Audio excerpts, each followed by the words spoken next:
আজ কিন্তু CGO complex অভিযান ছিল, তাছাড়া নিজাম প্যালেসে কংগ্রেসদের অভিযান ছিল এবং এসএফআইয়েরও মিছিল ছিল। সেখানে জুনিয়র ডক্টর কিঞ্জল নন্দ, যিনি বারবার শিরোনামে উঠে এসেছেন, তিনি বলছেন যে সিবিআই এর চরম ব্যর্থতা। আইনজীবী হিসেবে আপনার মতামত কি? দেখুন, আমার মতামত এখানে পরিষ্কার, সিবিআই সত্যি ব্যর্থ, মানে প্রচণ্ড ব্যর্থ। এবং মানুষের যে আকাঙ্ক্ষা সিবিআইকে নিয়ে ছিল, মানুষের যে আগ্রহ ছিল, মানুষের যে সিবিআইয়ের প্রতি আস্থা ভরসা ছিল, সেটাকে সিবিআই হারিয়ে দিল। কারণ 90 দিনের মাথায়ও একটা সাপ্লিমেন্টারি চার্জশিট জমা দিতে পারেনি এই সিবিআই।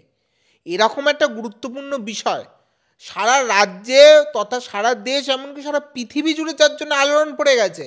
তৃণমূলের দুজন রাজ্যসভার সাংসদ, একজন সুখেন্দু শেখর রায়, তিনি মাটিতে বসে অনেক নাটক টাটক করলেন, তিনি কেঁদে ফেললেন।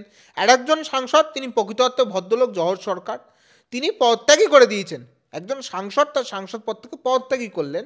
সুখেন্দু বাবু তো আবার চিঠি দিয়ে ক্ষমা চাইলেন। আর সেটাই তো বলছি, নাটক ফাটক অনেক করা হয়ে গেছে, কান্নাকাটি হয়ে গেছে, তো আবার ঝাঁকের কই ঝাঁকে ফিরে যাবে, স্বাভাবিক। কিন্তু আমাদের কথা সুখেন্দু শেখর রায়কে এত ইম্পর্টেন্স নিয়ে ভাবছিও না আমাদের যেটা ভাবনা, তারপরেও এত বড় আলোড়ন হয়ে গেল, তারপরে দাঁড়িয়েও সিবিআই এত গুরুত্বপূর্ণ মামলায় কেন একটা সাপ্লিমেন্টারি চার্জশিট দিতে পারলো না, নাকি চাইলো না? কাদের অঙ্গলে চাইলো না? কারা পশ্চিমবঙ্গের মানুষের স্বার্থ নিয়ে খেলছে? কারা পশ্চিমবঙ্গের মানুষের আবেগ নিয়ে খেলছে? এই প্রশ্নগুলো করার সময় এসছে। আর এই আপনারা যে ডাক্তারদের কথা বলছেন, 3জন ডাক্তার নেতা, তারা নিজেরা হয়তো ভেবেছে বিরাট বড় তারা নেতা হয়ে যাবে এই আন্দোলন করতে গিয়ে। কেউ কেউ ভেবেছে হয়তো মুখ্যমন্ত্রী হবেন, কেউ কেউ ভেবেছেন প্রধানমন্ত্রী হবেন। তারা ডাক্তার, শিক্ষিত মানুষ, ঝকঝকে চেহারা, ভালো কথাবার্তা বলে, খারাপ না। কিন্তু এই নেতা হওয়ার বাসনা নিয়ে তারা যেতে গিয়ে আন্দোলনকে ভুল পথে পরিচালিত করে, আন্দোলনে জনগণের যে জনসমর্থন ছিল, এবং এই আন্দোলনটা কিন্তু কোনো রাজনৈতিক দল, Congress, CPM, BJP, Trinamool, ISF, Aam Aadmi Party, নির্দল, কারোর মধ্যে সীমাবদ্ধ ছিল না। স্বতঃস্ফূর্ত বাংলার মানুষের একটা গণ আন্দোলন ছিল, সেই আন্দোলনটাকে সর্বনাশ করে দিয়েছে। সেখানেই আমি বলছিলাম যে আজকে সকাল থেকে কিন্তু এই যে সিজিও কমপ্লেক্স অভিযান, তাকে ঘিরে একাধিক মন্তব্য এসছে। কুণাল ঘোষ বলছে নাটক হচ্ছে, অরূপ চক্রবর্তী বলছে না, আমি আরেকটু ঘুরিয়ে বলছি যাত্রা হচ্ছে। কুণাল ঘোষ এমন একজন মানুষ, তিনি যাত্রা, নাটক এগুলো খুব সুন্দর বোঝেন। কারণ আমাদের একটা যাত্রা নাটকের মানে খুব সুন্দর মনে আছে, শীতকালে আগে গ্রামগঞ্জে আমাদের এই মফস্বলে যাত্রা আসতো। কুণাল ঘোষও খুব ভালো যাত্রায় অভিনেতা। এই কুণাল ঘোষকে আমরা দেখেছি এক মুখ দাড়ি নিয়ে যখন প্রিজন ভ্যানে উঠতেন, তখন তিনি বলতেন সারদার সব থেকে বড় বেনিফিশিয়ারি নাম মমতাদি, এটা তার ভাষায়। তো এবং তখন এই কলকাতা পুলিশ প্রিজন ভ্যান চাপড়াতো, চাপড়ে চাপড়ে আওয়াজ করতো। তো এরকম যাত্রা পালা নাটক আমরা অনেক দেখেছি। কুণালের জেল যাত্রা যদি একটা নাটক পালা এই শীতকালে আবার গ্রামগঞ্জে করা হয়, তাহলে আমরা প্রত্যেকে দেখতে যাব। আমরা সেখানে কিন্তু দেখলাম ফারাক্কা, কুলতলি দুটোতেই কিন্তু বিচার হলো, কিন্তু এই ক্ষেত্রে বিচার একেবারে পিছিয়ে যাচ্ছে। কুণাল ঘোষ কিন্তু দাবি করছে যদি কলকাতা পুলিশের হাতে এই বিষয়টা থাকতো তাহলে এতদিনে বিচার হয়ে যেত।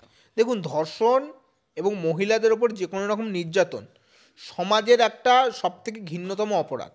কিন্তু আমি বলছি, কোনো ঘটনাকে ছোট না করে আর 5টা ধর্ষণের থেকেও এই ধর্ষণের ঘটনা, আরজি করার ঘটনা আরও অনেক বেশি সংবেদনশীল এবং অনেক বেশি ভয়ঙ্কর।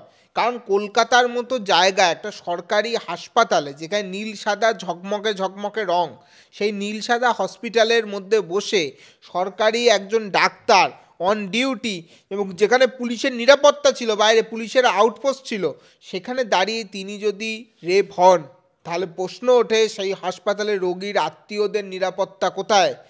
তাহলে বাংলার মায়েদের, বোনেদের নিরাপত্তা কোথায়? আর কুণাল ঘোষ বলছেন ঠিক আছে, কুলতলি ফারাক্কায় বিচার হয়েছে, খুব ভালো হয়েছে, তার জন্য আমি ওনাদের ধন্যবাদ জানাই। তার জন্য আমরা পশ্চিমবঙ্গ সরকারকে ধন্যবাদ জানিয়ে বলছি, পার্কস্ট্রিটের বিচারটা কেন এতদিনে হলো না? কামদুনির বিচারটা কেন এতদিনে হলো না?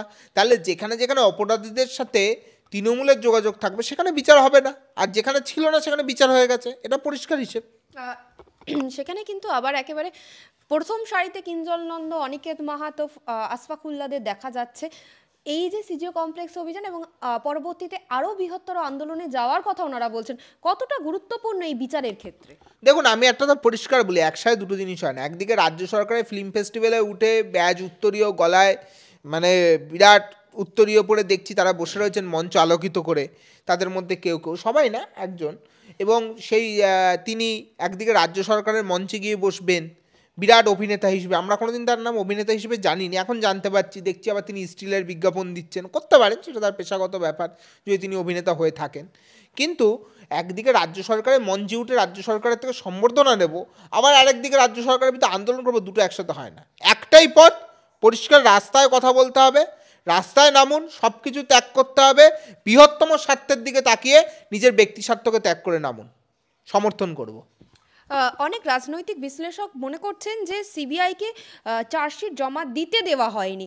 আইনের ব্যাপার আপনি ভালো বলতে পারবেন, আপনি কি মনে করছেন? না, দিতে দেওয়া হয়নি তো অবশ্যই, এবং এখানে রাজ্য সরকারের ব্যাপকভাবে দায় দায়িত্ব আছে।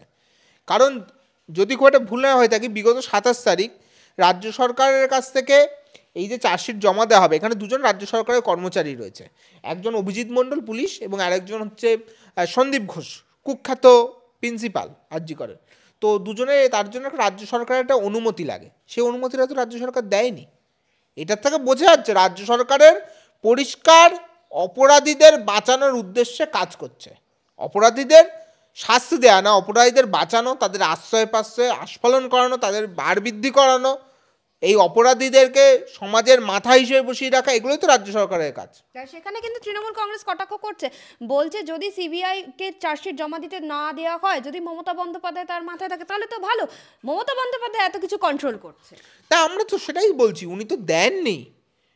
রাজ্য সরকারের যে অনুমতি দেওয়ার কথা, প্রধানমন্ত্রীর ক্ষেত্রে মানে বলছে যে মোদির যেটা কন্ট্রোল করা সেটা মমতা বন্দ্যোপাধ্যায় কন্ট্রোল করছে। দুজন মিলেই তো কন্ট্রোল করছেন, একা কেন, দুজন মিলেই কন্ট্রোল করছে। মানে আপনারা সেই মোদি দিদি সেটিং এর কথা বলছেন? পরিষ্কার তো, আপনার কোনো সন্দেহ আছে? পার্থ চ্যাটার্জি সকালে জামিন পায়, বিকেলে সন্দীপ অভিজিৎ জামিন পায়, এরপরে বালুদা বাকি আছে, বালুদাও বাইরে আসবেন। তার মানে ডক্টররা যেটা বলছেন যে দুর্বৃত্তায়নের কলকাতা বা বাংলা তৈরি হয়ে গেছে, আপনারা সমর্থন করছেন? ডাক্তারদের বলার কি আছে? ডাক্তাররা ওই 3জন ডাক্তার নেতা বলছে, সেটা শুনে আমাদের বুঝতে হবে নাকি? দেখুন, ওনারা ডাক্তার হতে পারেন, আমি ওনাদেরকে, ওনাদের যে চিকিৎসা বিজ্ঞানের ওনাদের ধ্যান ধারণা, সেটাকে আমি সমর্থন করি বা সেটাকে সম্মান জানাই, কারণ চিকিৎসকের বিষয়টা ওনারা ভালো জানেন। আবার সেটাই আমি বলছি, রাজনীতির বিষয়ে ওনারা আমাদের কাছে শিশু, রাজনীতির বিষয়টা আমরা বুঝি, আমাদের থেকে ওনারা শুনবেন, ওনাদের কাছ থেকে আমাদের রাজনীতি শিখতে হবে নাকি? 3জন ডাক্তার কি বলছে সেটা শুনে? ওনারা দায়িত্ব নিয়ে একটা গণ আন্দোলনকে ধ্বংস করেছে, এটা বাংলার মানুষ সবাই জানে। আর দ্বিতীয়ত, পশ্চিমবঙ্গ জুড়ে যে দুর্বৃত্তায়ন চলছে, পশ্চিমবঙ্গ জুড়ে গণতন্ত্রের শাসন না চলে মমতাতান্ত্রিক একটা শাসন ব্যবস্থা চলছে, যেখানে পুলিশ প্রশাসন, গুন্ডা, তৃণমূলের নেতারা 3 মাথা এক হয়ে রাজ্যে একটা স্বৈরাচারী সরকার চালাচ্ছে। এটা কি নতুন করে জানার বাকি আছে? সেই সরকার সন্দেশখালিতে চলে, সেই সরকার আরজি করে চলেছে, সেই সরকার পাড়ায় পাড়ায়, বুথে বুথে, গ্রামে গ্রামে, কলকাতায়, জেলায় জেলায় চলেছে। এইটাই তৃণমূলের রূপ, এটাই সরকারের রূপ। পুলিশ, দুষ্কৃতী, তৃণমূলের নেতা মিলেমিশে বাংলার মানুষকে শোষণ করছে। সেখানে কিন্তু একাধিকবার আপনাদের মতো রাজনৈতিক নেতা থেকে শুরু করে যারা অন্যান্য প্রফেশনে আছে, তারা কিন্তু কিঞ্জল নন্দকে একেবারে বিতর্কের মুখে ফেলে দিয়েছে। কিঞ্জল নন্দ বলছে, আমি অভিনেতা, আমি আমার পেশাগত দিক থেকে অভিনয়টা করছি, সেখানে আমি প্রতিবাদ করতে গেলে কি সমস্যা? একজন আইনজীবীও তো প্রতিবাদ করছে, কিন্তু তখন কি তিনি হাইকোর্টে গিয়ে প্র্যাকটিস করছেন না? এটা তো যুক্তি। আমি একজন আইনজীবী, আমি কি তৃণমূলের হয়ে মামলা লড়ি? আমি প্রশ্ন করছি, তিনি অভিনয় করুন না, তিনি আরজি করেন একটা সিনেমা বানান, আমি দেখতে যাবো, ওনাকে দায়িত্ব নেই বলছি। একটা দর্শক যদি বসে থাকে, সেটার নাম হবে নীলাভ ব্যানার্জি, তার নাম হবে, আমি দেখতে যাব। কিন্তু উনি রাজ্য সরকারের মঞ্চে উঠে অভিনেতা হিসেবে সম্বর্ধনা নেবেন, আবার পথে নেমে রাজ্য সরকারের বিরুদ্ধে কথা বলবেন, কেন মানুষ এটা মেনে নেবে? পশ্চিমবঙ্গের বহু মানুষ, বহু রাজনৈতিক দলের, আমার কংগ্রেসের, বামপন্থী দলের আছে, আইএসএফের আছে, এমনকি আমার সাথে রাজনৈতিক মতবিরোধ থাকতে পারে, বিজেপিরও আছে, যারা মাঠে নেমে লড়াই করতে গিয়ে প্রাণ দিয়েছে এই সরকারের বিরুদ্ধে। লড়াইটা মাঠে ময়দানে আপোষহীন হয়, দুরকম হয় না। আমি অভিনেতা হিসেবে আমার সত্তা একটা হবে, তখন আমি তৃণমূলের মঞ্চে না, সরকারি মঞ্চে যাব, সেখানে গিয়ে আলোকিত করে গলায় উত্তরীয় পরে বসে থাকবো, আবার পথে এসে বলবো আমি জাস্টিস চাই। আর ওনারা তো বলছেন উৎসবে ফিরবেন না, উৎসব চাইছিলেন না, তাহলে ফিল্ম ফেস্টিভ্যালে গেলে কেন? কোন কাজটা হয় ফিল্ম ফেস্টিভ্যালে পশ্চিমবঙ্গ যে সেখানে তার যেতেই হলো?